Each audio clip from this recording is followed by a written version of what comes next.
Bismillahirrahmanirrahim. Assalamualaikum warahmatullahi wabarakatuh. Alhamdulillahirabbil alamin wa bihi nasta'in ala umuri dunya waddin wa ala alihi washabihi ajma'in. Segala puji bagi Allah yang telah memberikan kepada kita nikmat keimanan, keislaman serta kesehatan sehingga kita bisa berkumpul tetap muka kembali dalam mata kuliah filsafat pendidikan. Mudah-mudahan kita selalu diberikan nikmat tersebut sampai akhir hayat nanti. Salawat dan salam mari kita curah limpahkan kepada junjungan kita yakni Habibana wa Nabiyana wa Maulana Muhammad sallallahu alaihi wasallam, dan tak lupa kepada keluarga, sahabat dan pengikut-pengikutnya, dan mudah-mudahan sampai kepada kita selaku umat akhir zaman. Langsung saja, saya di sini sebagai pemaparan pertama dalam mata kuliah filsafat pendidikan Islam. Saya akan mempresentasikan mengenai tentang filsafat pendidikan Islam.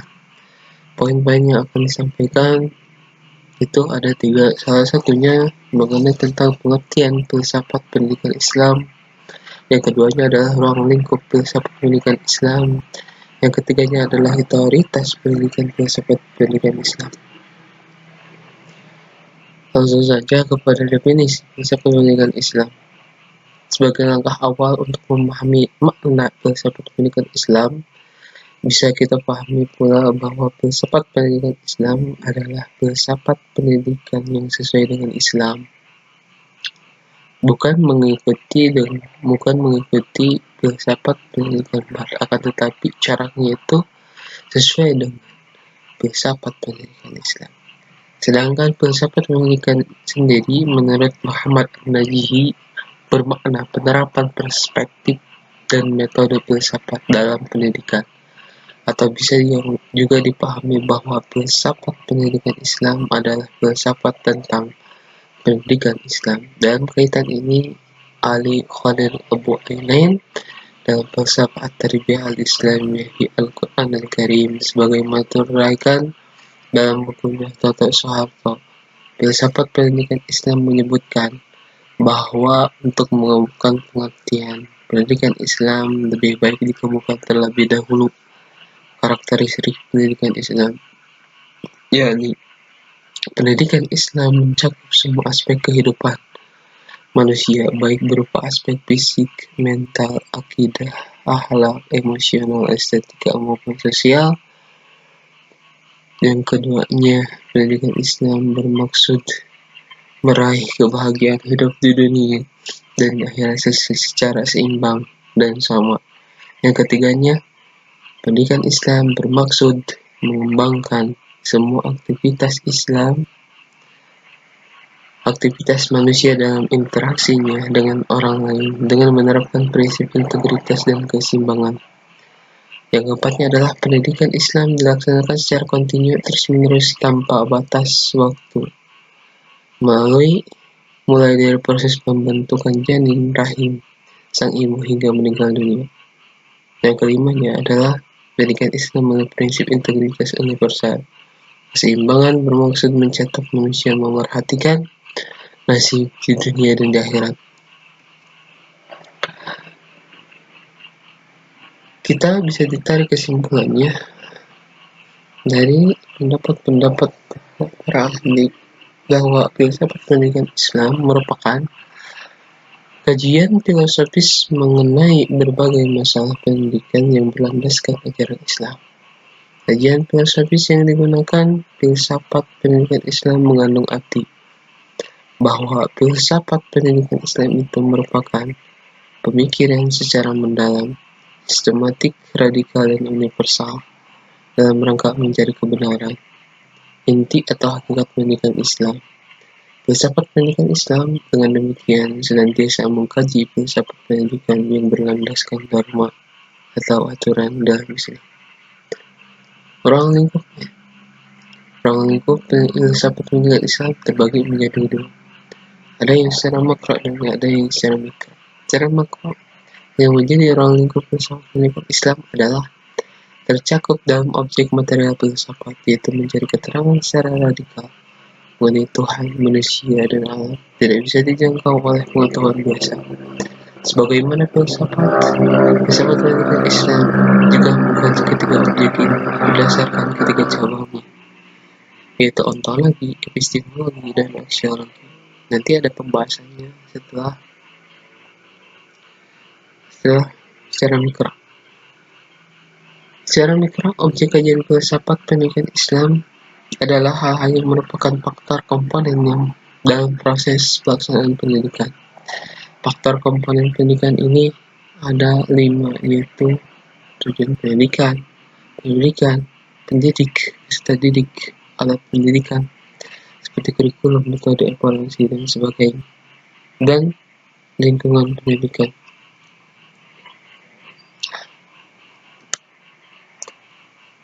Ini secara metode cabang dari cara makro, secara ontologinya filsafat pendidikan Islam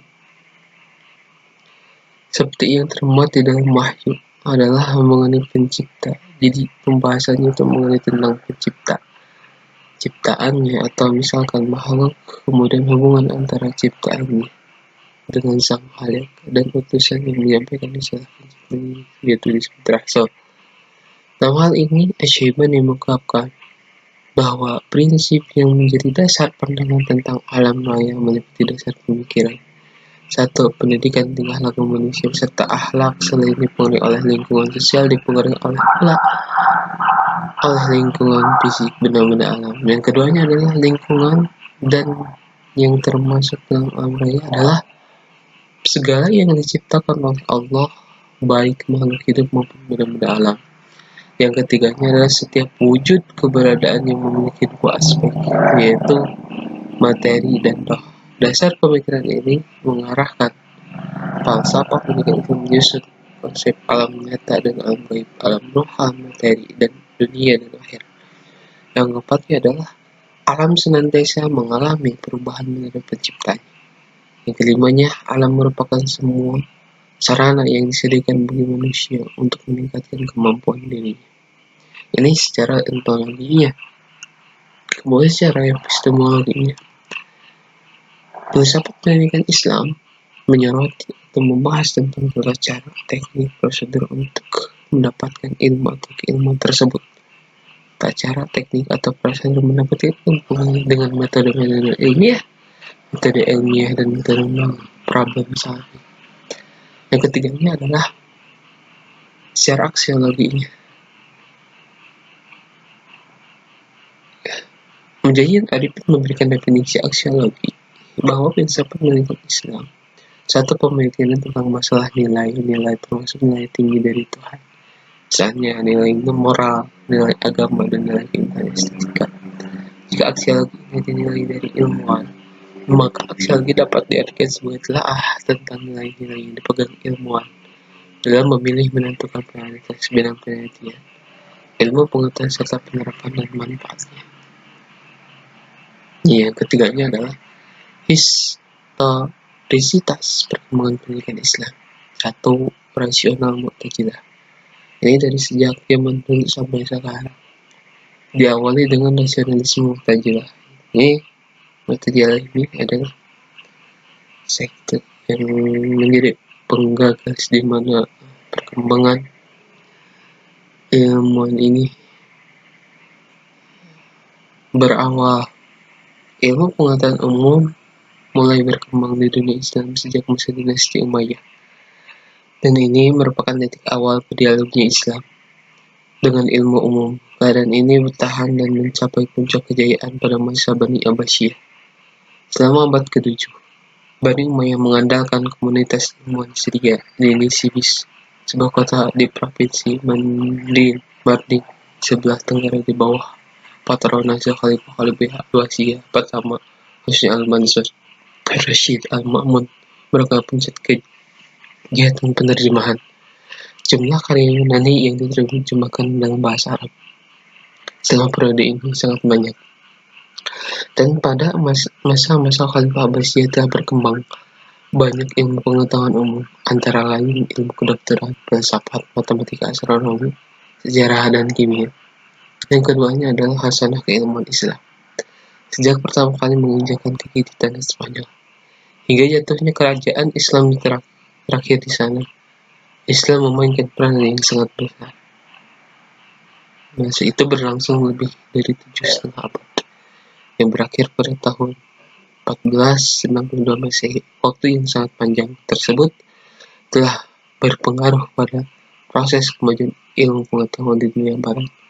Jarak antara negara-negara barat yang relatif dekat telah banyak membantu para ilmuwan barat dalam melakukan adopsi kebudayaan dan penerjemahan karya-karya gemilang intelektual muslim yang telah ada.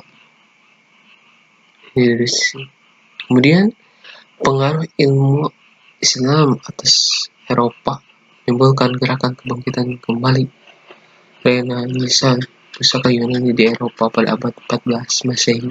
Kemudian proses penyebaran ilmu pengetahuan Islam di Eropa juga tidak bisa dilepaskan adanya proses penerjemahan dari bahasa Arab ke bahasa Latin. Banyak dilakukan para pemuda Eropa. Cara berpikir rasional dan kesungguhan mereka dalam ilmu pengetahuan telah membawa Eropa ke kondisi yang gemilang. Sampai saat ini, perkembangan aliran Mu'tazilah sebagai aliran yang bicarakan nasional yang pernah terjadi pada masa Al-Ma'mun telah berdampak pada kemajuan ilmu pengetahuan yang tidak dikotomis. Pada saat itu, ilmu tidak terklasifikasikan menjadi ilmu agama yang bersifat propan dan ilmu pengetahuan ilmu bersifat nisbi. Ilmu pengetahuan adalah satu kesatuan atau sebagai konsep tauhid yang mengimani Allah. Karena pada dasarnya ilmu pengetahuan agama bersumber pada wahyu, ilmu pengetahuan umum berlandaskan pada nasihat manusia. Tidak ada pertentangan antar keduanya. Agama berasal dari Allah, begitupun juga kebenaran akal manusia. Yang ketiganya adalah yang terakhir, Islam sebagai modernisme. Pada masa abad ke-12, Eropa telah mengalami kemajuan dalam berbagai sektor. Hal ini mengindikasikan bahwa Barat menguasai hampir di seluruh kehidupan dunia, menjadi pendidikan, lalu lintas teknologi informasi, dan lain sebagainya. Adanya kemajuan tersebut tentu bisa lepas perkembangan ilmu pengetahuan yang dikuasainya. Kebangkitan intelektual di Eropa telah memberikan kontribusi besar bagi kemajuan Eropa. Dalam hal ini, dalam waktu yang sama, kondisi umat Islam telah banyak mengalami kemunduran dalam bidang ilmu pengetahuan. Kecanggihan dalam memanfaatkan ilmu pengetahuan juga membuktikan bahwa Barat telah beberapa kali memenangkan perang melawan umat Islam. Masa ini awal mula terjadinya kesadaran umat Islam, ketertinggalan yang jauh, refleksi terus-menerus dilakukan para pembaru Islam untuk kemudian dicarikan apa yang harus umat Islam perbuat dalam upaya mengembalikan kejayaan Islam seperti di masa lalu. Secara garis besar ada beberapa faktor yang harus terjadi proses pembaruan dalam Islam. Yang pertama, faktor kebutuhan pragmatis kebutuhan Islam yang sangat memerlukan satu sistem pendidikan Islam yang betul-betul dijadikan rujukan dalam rangka mencetak manusia muslim yang berkualitas, bertakwa, dan beriman kepada Allah. Yang keduanya, agama Islam sendiri melalui ayat-ayat suci banyak menganjurkan umat Islam untuk selalu berpikir dan bermetafora, membaca mengenai sesuatu untuk kemudian bisa diterapkan dan bisa menciptakan hal baru dari apa yang kita lihat. Yang ketiganya adalah adanya kontak Islam dengan Barat merupakan faktor yang terpenting bisa dilihat. Dalam kontak ini setidaknya memberikan rasa rangsangan paradigmatik umat Islam belajar mengembangkan keilmuannya sehingga ketertinggalan yang selama ini dirasakan akan teratasi dengan cara keislaman. Sekian dari saja, mudah-mudahan ada manfaatnya. Kurang dan lebihnya mohon maaf. Wassalamualaikum warahmatullahi wabarakatuh.